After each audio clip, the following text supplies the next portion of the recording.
여러분 안녕하세요. 송병현 교수입니다. 훈민보고 세상을 깨우는 말씀을 통해서 하나님의 말씀을 기쁘게 받아가는 그런 시간이 되었으면 좋겠습니다. 오늘도 우리 귀하신 세 분 함께 하셨습니다. 안녕하세요. 안녕하세요.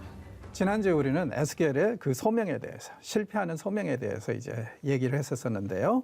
오늘부터는 이제 본격적으로 에스겔이 전하는 메시지가 시작이 됩니다. 그리고 전반부는 무엇보다도 그가 행동으로 옮기는 그런 메시지에 대해서 기록을 하고 있는데요. 이 섹션들이 지금 4장에서 24장을 보면은요, 대부분 뭐에 관한 거냐면은 바벨론으로 끌려간 이스라엘 사람들, 이 사람들에게 들으라고 하는 메시지예요.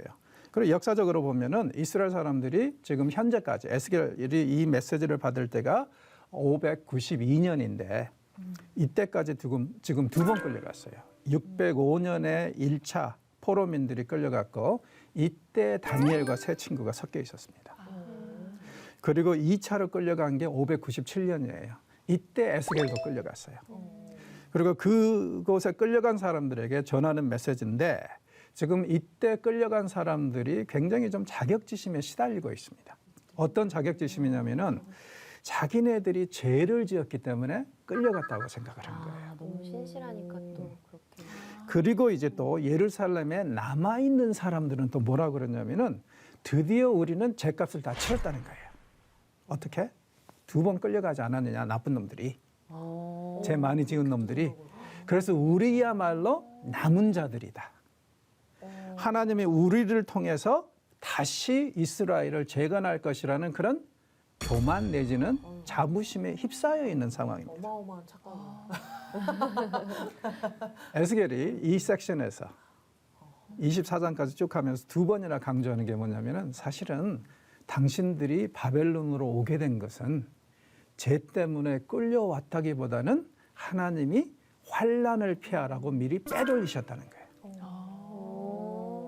그러면서 당신들이야말로 하나님이 거룩하게 쓰실 씨앗이다. 그러니까 이 과정을 지나면서 완전히 상황이 반전이 됩니다. 그래서 바벨론으로 끌려간 사람들은 그랬었구나. 하나님이 미리 우리를 환난을 피하게 하시려고 이리 보내셨구나. 감사하게 되고 교만에 빠져 있던 예루살렘에 남은 사람들은 이제 완전히 피폐해지는. 그리고 지금부터 선포되는 메시지가 다 예루살렘에 남아있는 자들에게 임할 재앙들입니다. 그들이 당할 재앙들을 보면은 지금 이미 2차례 거쳐서 끌려와서 바벨론에서 사는 사람들의 그 형편하고 비교해 보면 아무것도 아니에요.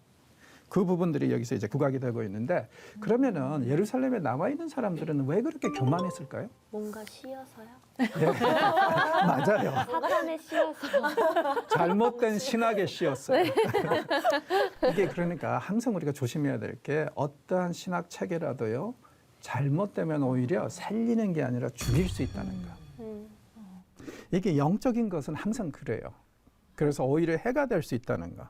이 사람들 굉장히 어떻게 보면은 당연한 것이라고 얘기하는 것은 몇 가지 했는데 이게 이제 교만의 근거가 되어버린 거예요. 첫째, 하나님이 이스라엘과 언약을 맺지 않았습니까? 약속을. 네. 너희들이 이렇게 하면 나도 이렇게 하겠다. 혹은 내가 이렇게 하면 너희들도 이렇게 해라. 그 계약을 지키기 위해서라도 하나님은 절대로 이스라엘을 멸망시키지 않으실 거라고 얘기를 했어요. 자, 문제는 뭐냐면 그들이 이 얘기를 할 때 계속 강조한 것은 하나님의 책임이지. 자기네들의 의무나 책임은 아예 얘기를 안 합니다. 그런데 시내산에서 모세를 통해서 주신 말씀을 보면 어때요? 내가 이만큼 할 테니까 너희들도 이렇게 해라.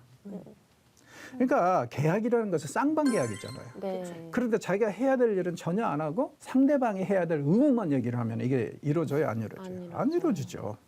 그런 이제 문제가 있었고 둘째는요. 이런 생각을 했습니다. 그 사람들은 하나님이 자기네들에게 가나안 땅을 주셨잖아요. 이게 뭐냐면 하나님이 땅 주인이고 자기네들은 소장민이다 이거예요. 거기까지는 맞아요. 네. 그러므로 이 땅의 소유주가 절대로 땅을 남에게 줄 리는 없다 이거예요. 빼앗길 리도 없고 다른 신에게. 그래서 이제 절대로 이스라엘은 망하지 않는다. 자, 그리고 이제 이 세 번째로는요. 이 이스라엘에 대한 굉장히 좀 착각을 이 사람들이 갖게 됐어요. 이 신학적으로 이걸 뭐라 그러냐면 시온의 불가침설이라고 그러는데 시온은 절대로 망하지 않는다.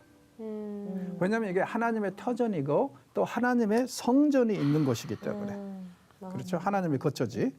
그래서 이제 여기에 또 이 기름을 부은 일이 있었는데 701년에 아시리아에서 사네립이라는 왕이 대군을 이끌고 왔어요. 히스기야 시대 때인데. 성경에도 2번이나 기록이 되어 있죠. 근데 히스기야가 정말 신실한 사람이었거든요.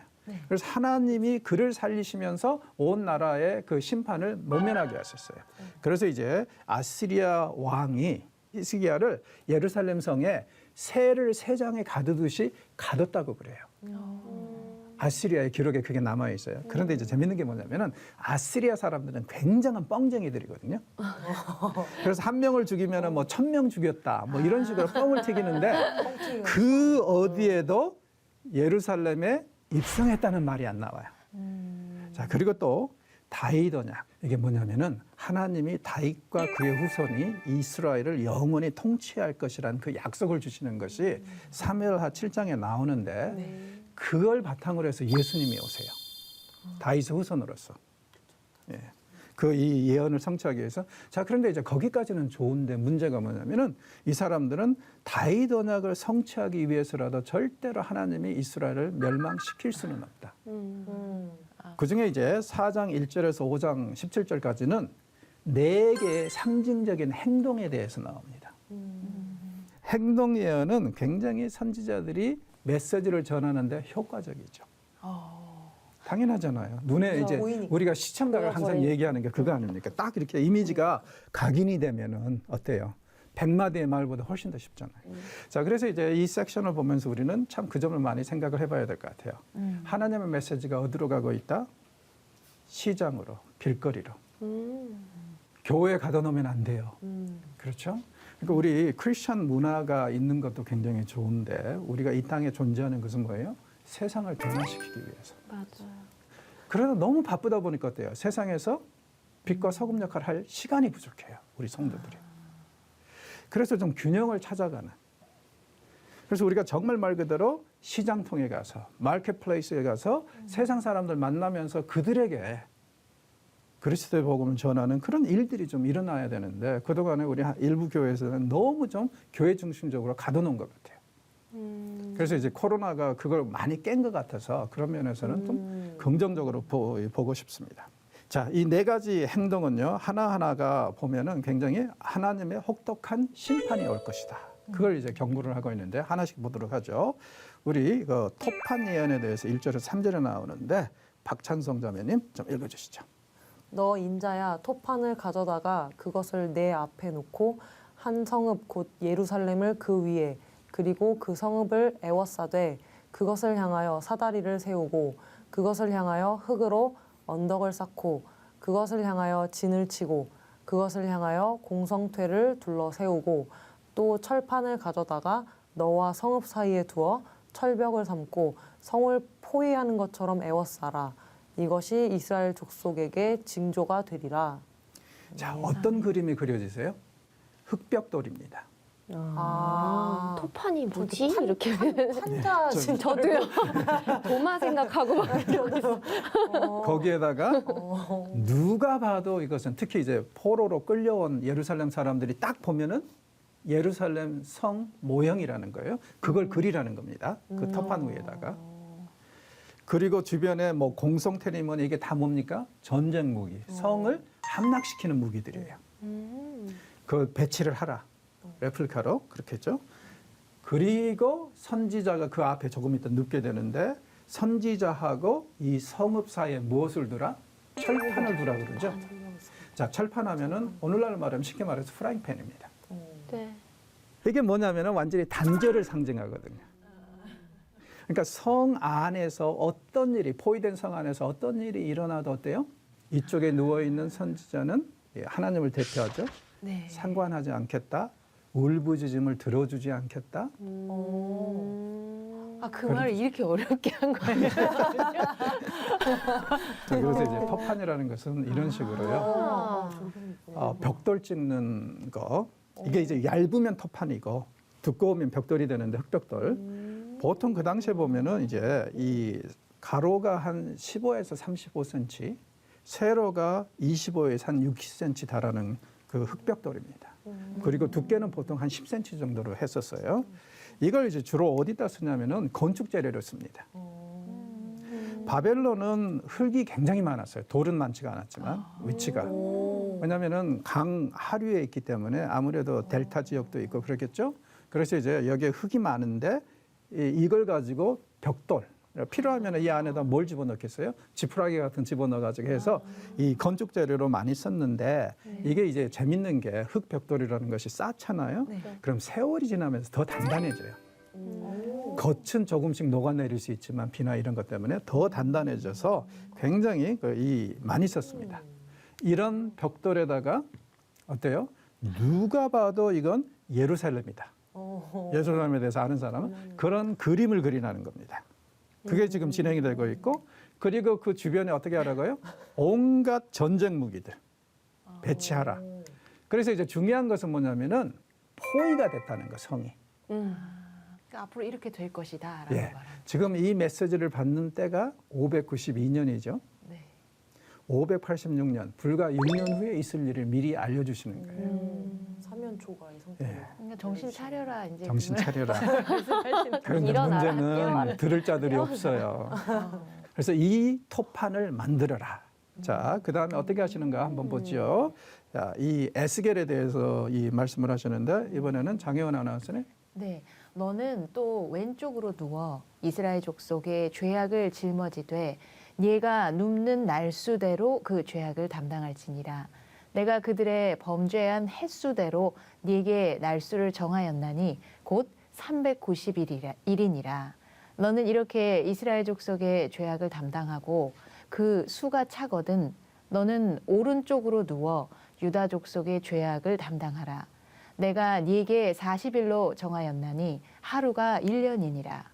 너는 또 네 얼굴을 애워싸인 예루살렘 쪽으로 향하고 팔을 걷어 올리고 예언하라.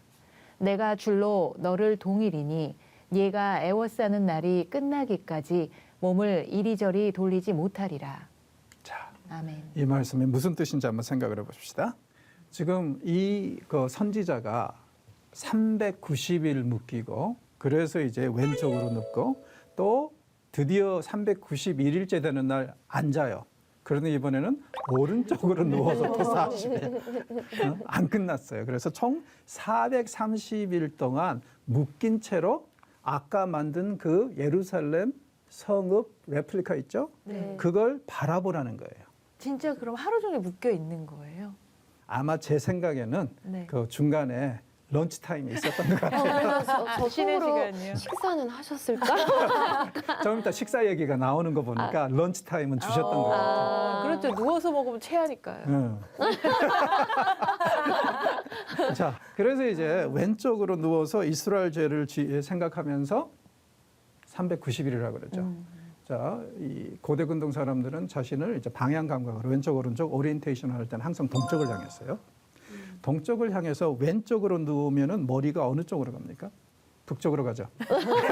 셋다 패션 자, 북왕국 이스라엘의 죄를 390일. 아.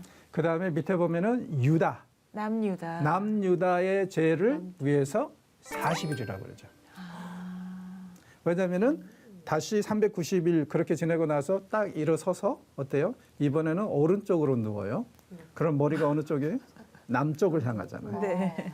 그럼 거길 바라보고 대신 회개하라 그 말씀이세요? 왜 바라보고 있어요? 이건 이제 죄값이라고 그러죠. 이게 이제 죄악을 담당하라. 이게 이제 어디서 오는 용어냐면은 제사장들이 중재하고 중보할 때 이렇게 표현을 해요. 그래서 이제 이것은 그동안에 이스라엘이 분단된 다음에 역사적으로 온갖 죄를 저지른 것. 그것에 대한 죄값을 상징하기 위해서 430일 동안 그렇게 하라는 거예요. 그리고 이제 뭐라고 그러셨죠? 1년이 하루다. 그러면 지금 에스겔이 430일 동안 이렇게 하는 것은 이스라엘이 저지른 430년의 죄. 자, 생각해 봅시다. 성경에서 430이라는 숫자가 어디서 나왔죠? 출애굽. 출애굽 때. 네. 430년 노예. 네, 430년의 노예 생활. 그러니까 여기서 이제 430년은 무엇을 뜻합니까? 이스라엘이 죄의 노예로 살았던 시대. 거기에 대한 이제 문제를 이렇게 해결하겠다는 거예요. 자, 그 다음에 또 한 가지는 뭐냐면은 11개에 보면은 솔로몬이 성전 건축을 시작할 때 그때가 이제 우리 횟수로 BC 967년이거든요. 이때부터 1차 기항민이 538년에 스룹바벨하고 세스바살이 중심이 돼서 돌아올 때까지 이게 이제 538년인데 이 기간이 430년이에요. 그러니까 솔로몬의 시대부터 이때까지를 또 제 시대로. 왜 그래요? 솔로몬은 우상숭배자죠. 여기서 다윗은 빠져요. 왜? 다윗은 신실하지 않았으니까. 그렇죠? 자, 그래서 이제 솔로몬 시대 때부터 다시 기항민이 돌아와서 성전을 재건할 때까지가 430년 제 시대. 또 한 가지는 이제 뭐냐면은 재미있는 게요. 솔로몬으로부터 유다의 마지막 왕 시드기야. 이 사람이 이제 586년에 죽거든요. 네. 처형을 당하거든요. 이 기간을 따져보면은 430년이 안 돼요. 훨씬 짧아요. 왜냐하면 지금 여기 이제 기항민들이 돌아와서 성전을 재건하기 시작할 때까지가 430년인데 그러면 이제 한 5, 60년이 이제 빈단 말이에요. 근데 재밌는 게 뭐냐면은 열왕기 저자가 왕들 중에 섭정한 사람들을 제법 많이 얘기를 해요. 네. 아들이 대신하고 뭐 예를 들어서 뭐 이렇게 우스야 같은 경우에는 병 들어가지고 못하는 상황에서 아들이 또 섭정을 하고 이런 경우들 있잖아요. 그래서 그 섭정하는 기간을 더블로 계산하면 정확히 430년이에요. 그럼 무슨 뜻이냐면은 왕정 시대가 원래는 좋은 시대가 됐어야 되는데 죄의 노예가 되는 시대였고 참 나쁜 시대였다는 거죠. 자, 그래서 이제 예수님이 나중에 다윗의 후손으로 오셔야 되는 것이 정말 올바른 왕은 이렇다. 이걸 또 보여주셔야 되거든요. 원래 하나님이 기대하셨던 거 이런 사람이다. 왕은 그걸 이제 또 보여주는 것이 예수님의 사례인데 이렇게 이제 430년은 구약에서 몇 번 등장하면서 항상 무엇하고 연관이 되어 있어요? 속박과 죄. 그래서 이제 여기서도 430년이 우연이 아닙니다.